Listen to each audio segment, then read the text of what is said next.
First, Vice President of the United States of America, Her Excellency, Madam Kamala Harris. Dear Madam Vice President, welcome to Romania. I would like to thank Madam Vice President for her presence in Romania in this challenging moment for the democratic community and for the Euro-Atlantic security. Your visit, Madam Vice President, reflects once more the strength and solidity of the bilateral strategic partnership and the firm commitment of the United States for the security of Romania and NATO allies from the eastern flank.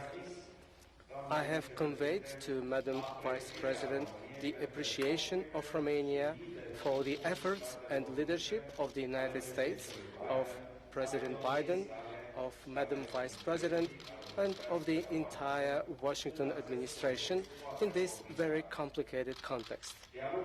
The continuous dialogue and the close coordination of the United States with Romania and with all the allies and partners had an essential contribution to delivering an unified and strong message of the international community to the actions of Russia.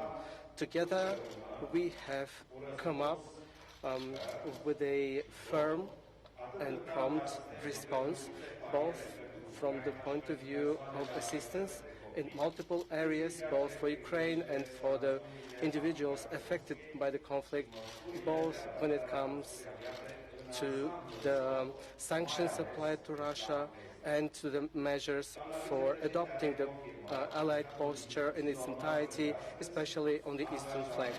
Madam Vice President has reconfirmed, as part of our today's discussions, the full commitment of the United States of America for the Article 5 regarding the collective defense of the NATO-Washington Treaty. This article contains the essence and spirit of NATO and guarantees that any attempt to impact the security of one NATO state will receive a firm, prompt response of the entire alliance. I'm saying it with a great responsibility. NATO will act without hesitation to defend each and every allied state, including, obviously, Romania. It is a scenario that all of us want to avoid. But we, as allies, and I'm saying it while I stand next to our most important strategic partner, will defend every inch when it comes to respecting the commitments that bind us. I have conveyed my gratitude for these unshakable security guarantees, as the Romanian society has never had in its history, and thanks to which every citizen of Romania can be confident about his own safety and the safety of his family. I have also conveyed my gratitude for the consolidation of the United States military presence in Romania. We have also discussed about the need within this tense context to keep increasing the American and allied presence in Romania in the long run as an additional measure to ensure the security of our country and of the entire region. I have conveyed that, in turn, Romania understands that the security starts at home. And from this point of view, I have recently decided to increase the defense expenses from 2%, where it stands now, to 2.5% of GDP. And this is greatly appreciated by the American side. Together with Madam Vice President, we have assessed the long-term implications of the aggression that is taking place in Ukraine, as well as the Russian military presence in Belarus and the Euro-Atlantic we have agreed to cooperate to further consolidate the defense measures and deterrence on the eastern flank with a focus on the southern part. I have highlighted the fact that in this context it is necessary to operationalize as soon as possible the NATO battle group on the territory of Romania. Overall, Romania's strategic assessment is that it becomes necessary to fundamentally rethink the concept, the structure, and the constituent elements of the NATO posture on the eastern flank, taking into account the fact that the current circumstances are considerably different compared to the moment when the current approach concerning the eastern flank was projected. We need a united forward presence and a coherent one as soon as possible. We have discussed today about our common approach in order to come up with a common response to these unprecedented challenges, especially when it comes to the humanitarian area. Romania and the United States, along with its allied and partner countries, have offered assistance in different domains to Ukraine and its people that fights with heroism, courage, and determination. As you know, I have decided the operationalization in Suceava of a humanitarian logistic facility, so-called hub, that, thanks to the support of the European Union, has the role to collect and transport the international donations in the area of humanitarian assistance for Ukrainian citizens. I have invited the United States to support the activity of this hub. We have also discussed about the support that is so necessary to the Republic of Moldova. The situation of the neighboring country is unique from the point of view of a very high ratio between the number of refugees and population. This pressure overlaps with the economic and energy-related difficulties that the Republic of Moldova has to face. Together with Madam Vice President, we have analyzed the energy security prospects. We agreed that this crisis can represent a historic opportunity to switch to reach a true European energy independence from the Russian gas through investments in renewable sources in the civilian nuclear sector, through diversifying sources, imports of liquefied natural gas, and obviously through increased interconnectivity. As you probably remember, within the context of COP26 Glasgow summit, the common Romania-USA project to include small modular reactors in the Romanian national system, we agreed to continue and to intensify our cooperation in this strategic domain. Last but not least, a fundamental aspect for the success of our efforts aimed to ensuring security is represented by the maintenance and consolidation of the transatlantic relationship by ensuring the unity and coordination of the European Union, United States, NATO, and G7. Romania brought its own contribution in this regard by promoting the Bucharest 9 format, which was very efficient even in this context. This year, we celebrate 25 years from the launch of our strategic partnership that's continuously developed during the last years and is currently at its highest level in its history. In addition to the consolidated cooperation in the area of defense and security and of the ambitious initiatives in the energy sector, I have discussed with Madam Vice President to continue expanding all the dimensions of the strategic partnership, from the economic one, including through the development of regional priorities, strategic projects related to the interconnectivity and that are of interest for Romania, and up to the consolidation of scientific cooperation and of, obviously, interhuman relationships. We also discussed about visa waiver topic in regards to Romania, and we hope to have some results in this area as well. Once again, I would like to thank Vice President Harris for coming to Romania. I'm sure that the substantive discussions that we had will be followed up by concrete measures and adequate, appropriate decisions for the unprecedented context in which we currently find ourselves in. Thank you, Madam Vice President. You have the floor. Thank you, President Iohannis, for the warm welcome to Romania and for your steadfast friendship to the partnership that we have that is longstanding and enduring. I also want to recognize and thank Prime Minister Ciucă for the conversation that we had last week. If I may, Mr. President, I'd like to speak directly to the Romanian people for one moment, to thank you on behalf of the United States.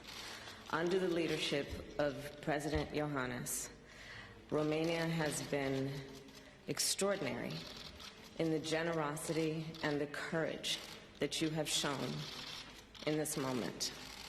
Around the world we have watched as you have received refugees. Around the world, and I will speak for the United States, we know of the particular challenges that you face geographically, yet you have shown so much courage. The meeting that the President and I had today was a very productive meeting to reaffirm the strength of the relationship and friendship between the United States and Romania. I've said many times, including this afternoon with the President and the President's leadership, but around the world, and I will say it here, America's commitment to Article 5 is ironclad. We take very seriously our role and the relationships that we have within the NATO alliance. We take seriously and are prepared to act on the words we speak when we say, an attack against one is an attack against all. We are firm in our commitment. When I say, and we say over and over again, President Joe Biden says, we will defend every inch of NATO territory. So I am present in Romania today to reaffirm that commitment, in addition to thanking the President, your leadership, and the people of Romania. The strength of our alliance has endured and is now bigger and stronger than ever. The strength of our alliance includes our mutual commitment to stand on the principles that we hold dear and share, that include the defense of the sovereignty and territorial integrity of independent states, and in this case, Ukraine. We are clear that the work that is to be done in response to Putin's war includes standing strong within the alliance to support the needs of our partners. To that end, and to demonstrate our commitment as the United States, in recent weeks, we sent a 1,000-member Stryker squadron that creates a total force of 2,000 American troops who are prepared to stand in defense of our commitment to the NATO alliance and the eastern flank. We have reinforced our recent commitments, all with the mention and with the meaning of strengthening our deterrence and our collective defense. I want to thank you, President Iohannis, for your leadership on NATO's eastern flank. I want to thank you for, in addition to doing all that you have been doing in your role of leadership, to modernizing and to increasing the resources that are available. You and I talked about the importance of running a government in a way that we modernize and are efficient and effective with the resources we have. You have been a model in that regard, and I thank you.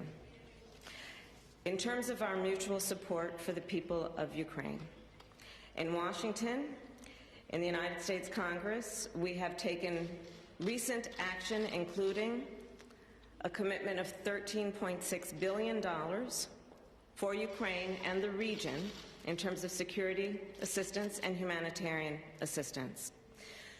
The President, Iohannis, and I talked extensively, and I was very moved, Mr. President, by the stories you shared with me of the time you spent with refugees and the heart-wrenching experience that they are having. So we stand together, Romania and the United States, in ensuring that we will do all that is required to put resources into the humanitarian piece of this, understanding that the needs are significant and immediate. To the extent that we are offering humanitarian assistance in addition to the $13.6 billion package from the United States Congress, $4 billion of that will be directly committed to humanitarian assistance. That is on top of the $53 million that I announced yesterday that through the UN, the United States will give to the World Food Program. But I must say, when we are talking about humanitarian assistance, Romania has been a hub of humanitarian assistance. And that is yet another reason that we are here to thank the President and the people of this great country for what you are doing based on the needs of this region. You have been welcoming tens of thousands of refugees and doing it with such compassion and such grace. So I'll conclude my remarks by saying that this is a strong and enduring relationship. It is an important relationship, and the importance of this relationship is being highlighted at this very moment. But it is a relationship that will continue over the years. And again, I thank you, Mr. President, and the people of this beautiful country for all you do and all you represent. Thank you. Thank you so much, Madam Vice President. We have a couple of questions. Bună ziua, Roxana Zamfirescu. Good afternoon, Roxana Zamfirescu, State TV. I have a question for both officials. I would like to ask you if the United States plans to increase the number of troops and to create here a permanent presence. I'm asking this in the context of which 150 kilometers away from the Romanian frontier bombardments take place, and I would like to ask you as well what are the chances of the war extending towards Romania and the Republic of Moldova?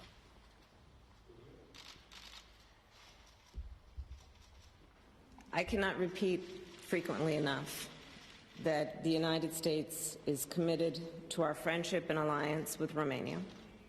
And to that end, we have a continuous and rotating commitment of U.S. troops to this country, most recently with the deployment of the 1,000-member Striker Squadron. And as the people of Romania know, we also know that this is a dynamic situation, and we will on a daily basis assess the needs that we have to maintain stability in this region. As it relates to what might be the future conduct of Putin, I cannot speculate, but we are clear in our position, which is that as a member of NATO, an attack against one is an attack against all. Thank you.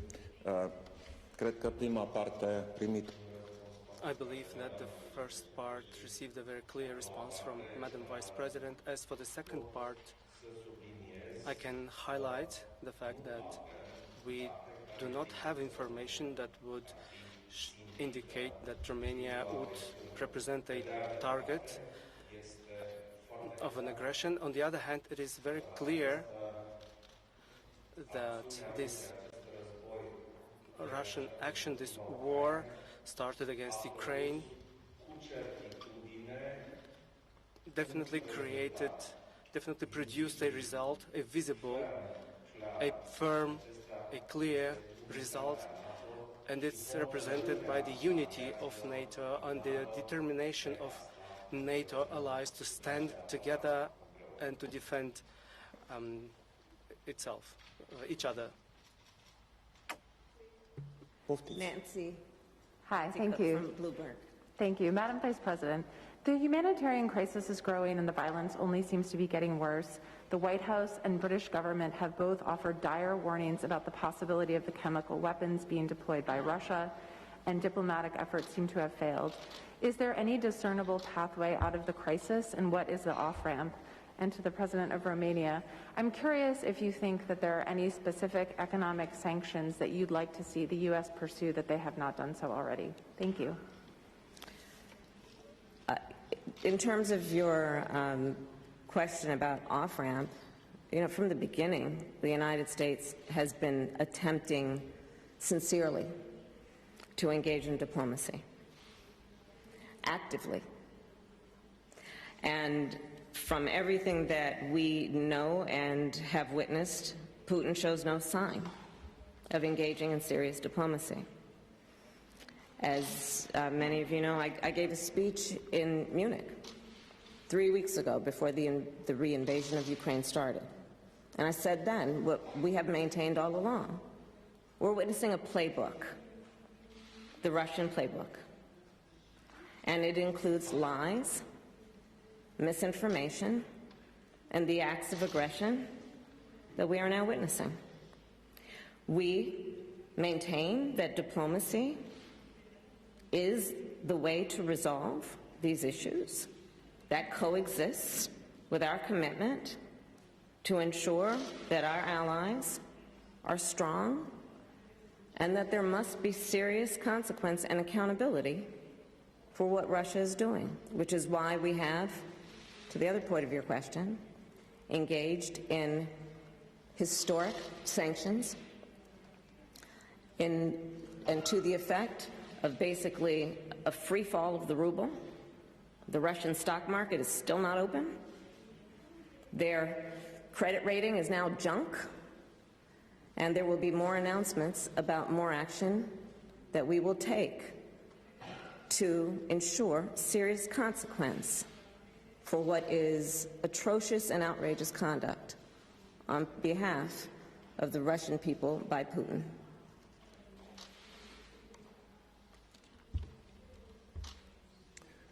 The sanction packages have been discussed between the United States and the European Union. We worked very well together on this, and we will continue to work together on this. This is the economic side.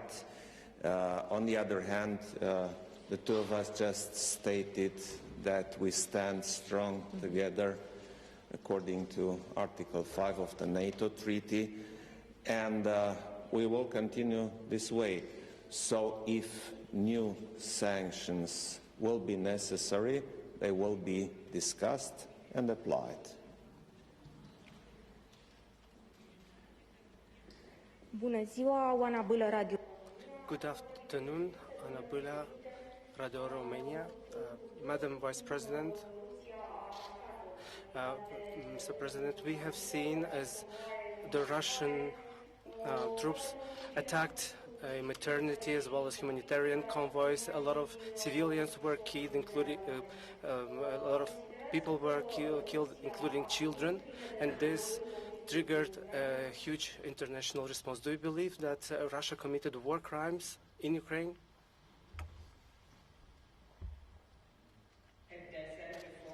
and I'll say it again, we are clear that any intentional attack or targeting of civilians is a war crime.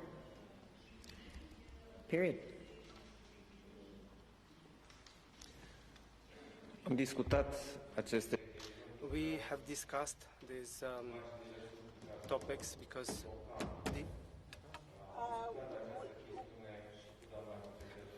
the images are, of course, shocking. I have discussed about this with Madam Vice President, and yesterday we discussed this topic as part of the European Union summit, and it is very clear to everyone that such situations must be documented in such a way that when the right moment comes, the authorities and the competent institutions would be able to follow up on these facts and to establish in a correct manner on the international level whether or not they constitute war crimes, who committed them, and what should be the appropriate consequences for them. However, it is unimaginable for all of us to see such images now in the 21st century in a war that takes place in Europe. It's outrageous.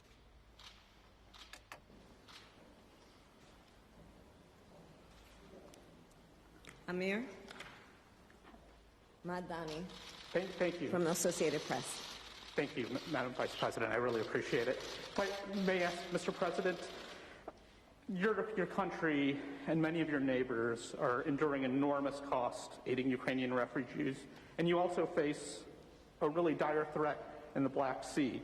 And I was just wondering what specifically you've asked the Vice President for. Particularly, do you need more U.S. troops here? Do you need any specific more material defense aid? And if I can ask you, Madam Vice President, President Biden has said that Americans will feel some pain for the sake of defending freedom and liberty, but there does seem to be no end game in sight. How long should Americans expect? How long should we be bracing for this really sort of historic inflation and some unprecedented gas prices? Sure.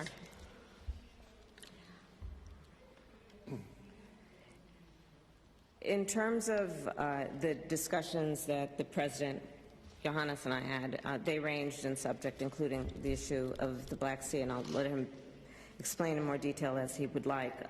But we are, again, fully aware and apprised, because we are in constant communication with the President, with his administration here, about the concerns that they have about the entire region and, frankly, the vulnerability.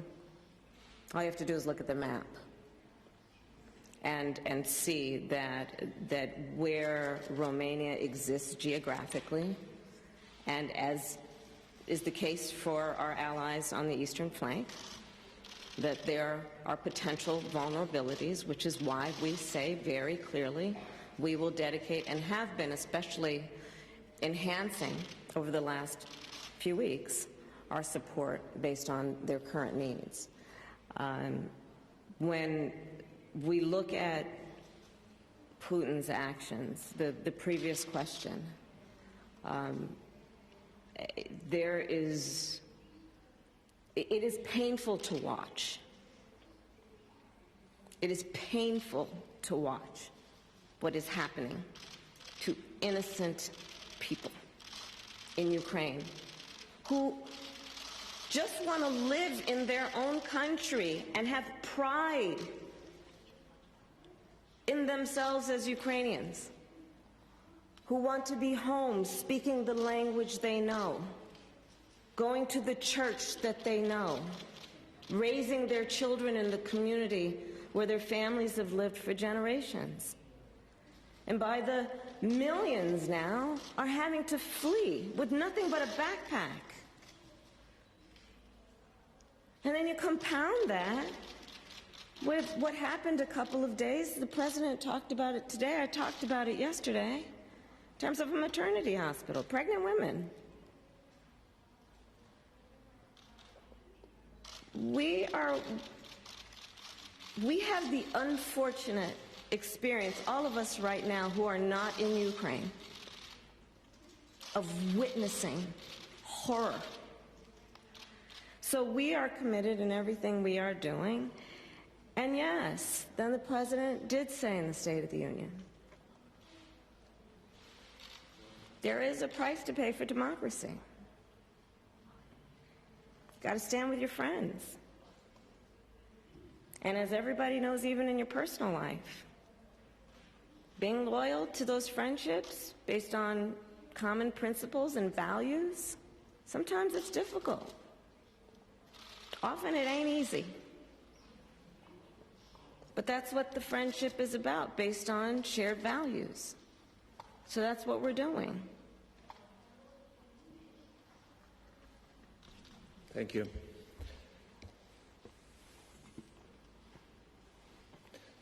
Russia started its attack on Ukraine from the south, from the Black Sea area. This is a scenario we have been warning about for many years now. On the other hand, Romania has approximately 650 kilometers of land border with Ukraine. It's the longest land border of all allies neighboring with Ukraine. So, yes, we are concerned. We are concerned about the eastern flank, and this is why we are working on making the eastern flank stronger. And yes, we discussed with Vice President Harris about these issues. And I raised the issue of the eastern flank, that the eastern flank has to be strong, it has to be well balanced, because if one part of the eastern flank is strong and the other part is weak, it's obviously a weakness on the eastern flank. So the eastern flank has to be strong to defend the entire NATO, to defend the Euro-Atlantic area. And on the eastern flank, the allies, and in this case we discussed specifically about US and Romania, have to materialize a force that is strong enough to be deterrent. NATO relies on strength and deterrence. So to deter somebody, you have to be strong in that area. So yes, we discussed about the necessity of a NATO battle group in Romania, and obviously the United States play an important role in this.